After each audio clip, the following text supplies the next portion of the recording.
భస్మాసురుడి కథ తెలుసుగా. చిన్నప్పుడు చదివి చదివి నవ్వుకున్నాను. ఇదేం కదా, అన్నీ తెలిసిన శివుడు అంత తేలిగ్గా దొరికిపోయాడే. నెత్తిన చెయ్యెడితే నిలువునా మసైపోవాలని అడిగితే నడ్డి మీద 4 తన్నక తీసుకుపోవరమన్నాడే. వాడు అటు తిరిగి ఇటు తిరిగి అయ్య వెంటే పడితే ఆయన 3 లోకాలు తిరిగి బావకంట పడ్డాడు.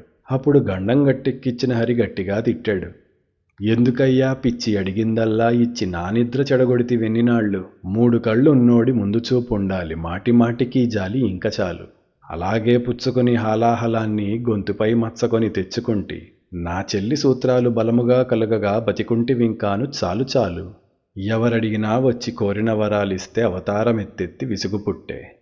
కథ మొత్తమయ్యాక కొద్దిసేపటికి నవ్వుకుని ఇద్దరు చూస్తిరిటుకి. చూశారా అందరూ చూశారా, చూసి అదే తప్పు చేస్తారా. 3 లోకాల శివుని పరుగు బూటకంరా, నెత్తికెక్కని నిజం చూపే నాటకంరా. ప్రేమిస్తే మోసమని, డబ్బుంటే మోసమని, స్నేహంలో మోసమని, వివాహంలో మోసమని, మనిషిలో నైజాన్ని కనిపెట్టకుంటే నడిరేత్రిలో కూడా ఎండేరా. ముక్కంటినై ఉండి పరుగు తప్పట్లేదు, నీకంటూ ఉన్న కళ్ళు రెండేరా. గొర్రెలంటే నమ్ము కసాయి వాడిని, బుర్రనిచ్చాగా కాస్త నీకింత.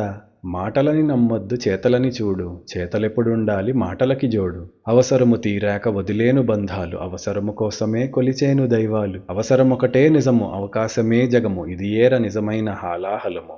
అంగట్లో తెచ్చేసి అన్నీ పెట్టిచ్చిన ఆకలే అంటారు ప్రతిపూట.